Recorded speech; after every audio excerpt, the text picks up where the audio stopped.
Scoodly doodly doo, it's time for another Welch review.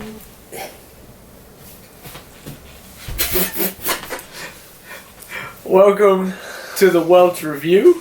Yes, hello. Today we're going to be talking about the animated Western Rango. Yeah, so Rango is an interesting time. It follows an iguana in the... Chameleon. He's a chameleon? Yeah, he's a chameleon. Not an iguana. He's a chameleon in the desert.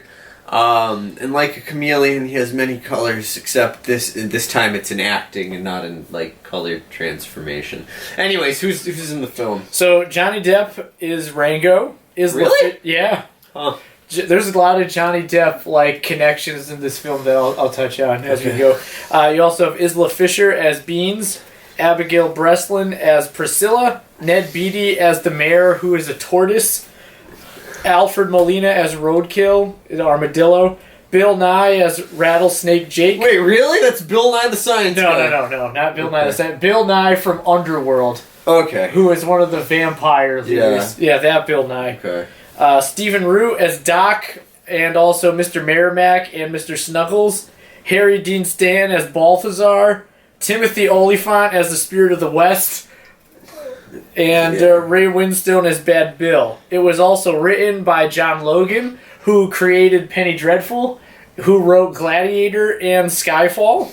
And it was directed by Gore Verbinski, who directed the first 3 Pirates of the Caribbean films, The Lone Ranger, and A Cure for Wellness. Dang. So this dude has a lot of Johnny Depp in his filmography. Yeah, and good films at that. Yeah, so it's a well-rounded and talented bunch of people behind it in front of the camera. And The Lone Ranger. That wasn't a bad film. We'll talk about that later. So, like I was saying, it follows a little chameleon boy named Rango. He's in the desert. He's kind of crazy. He's like talking to inanimate objects and shit, and he's trying to make a play with these inanimate objects because he's an actor, and he's a dang good one at that. But, you know, the rest of them are inanimate objects. To start, right, like Sam's saying, the people who own him, because he's a pet, right? So they're moving across state or something, and basically his, what do you call Container? that? Container, right, where he lives. He's in the trunk, and he's trying to put on a play. He has, like, a Barbie doll without a head and a wind-up goldfish as, like, his co-stars and friends cast. and co-inhabitants of his container and environment. So, what happens is a slight little, kerfluffle in the road causes the car he's in to jerk, and then his container goes flying out the window while they're in the desert area and smashes and just leaves him stranded in the desert. And then eventually he comes upon this town known as Dirt, which is inhabited by all these desert animals like turtles, rabbits, mice, other lizards. You know, they have a fear of birds. And we don't find out what his name is to begin with, but everyone's like, oh, you're new in town, right?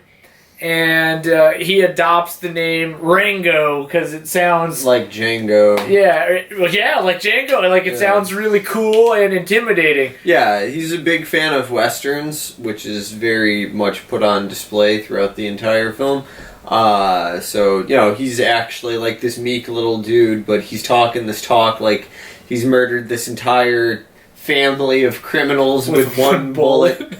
And then later on, he accidentally murders this this hawk that's terrorizing the town with one bullet.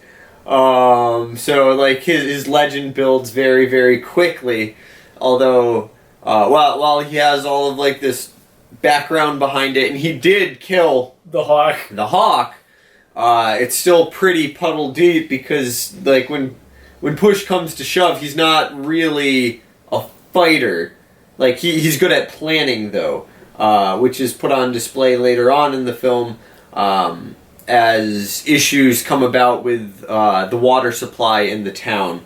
So basically, he becomes the sheriff after he kills this hawk. Yep. And his first big job is to figure out where all the water's gone because this town Dirt is aptly named because there's no water. So it's just dirt. which makes this film really interesting because it's like a Western noir mystery film. It really is. And it's like, it's really well done. And the animation is really real and at some parts kind of scary. Like the hillbilly creatures that they have. Yeah, there's some hillbilly moles. And they're real sketchy and probably inbred. And this is a children's movie, but like all of that is very firmly depictable to adult viewers.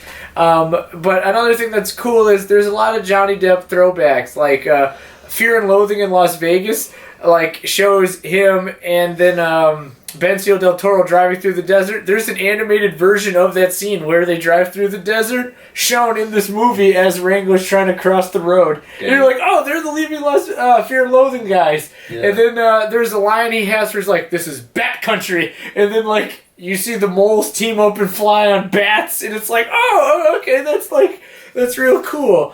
Well, what's the backcountry thing from? Oh, it's also from Fear and Loathing. Oh, okay. So, like, really, I guess that film. And then, like, Clint Eastwood. Yeah, Clint Eastwood's in the movie, essentially. Not played by Clint Eastwood, but they just made Clint Eastwood...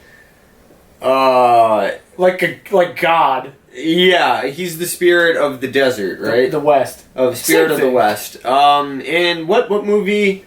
Is he from the one with the poncho? Oh, The Man with No Name. The Man with No Name. So yeah, so it's The Man with No Name, Clint Eastwood. And later on, Rango even dons the clothing, the garb of the Man with No Name when he's in like his big standoff sort of scene. Oh, with Rattlesnake Jake. Mm-hmm. Like that name alone should just sound enticing. Rattlesnake Jake.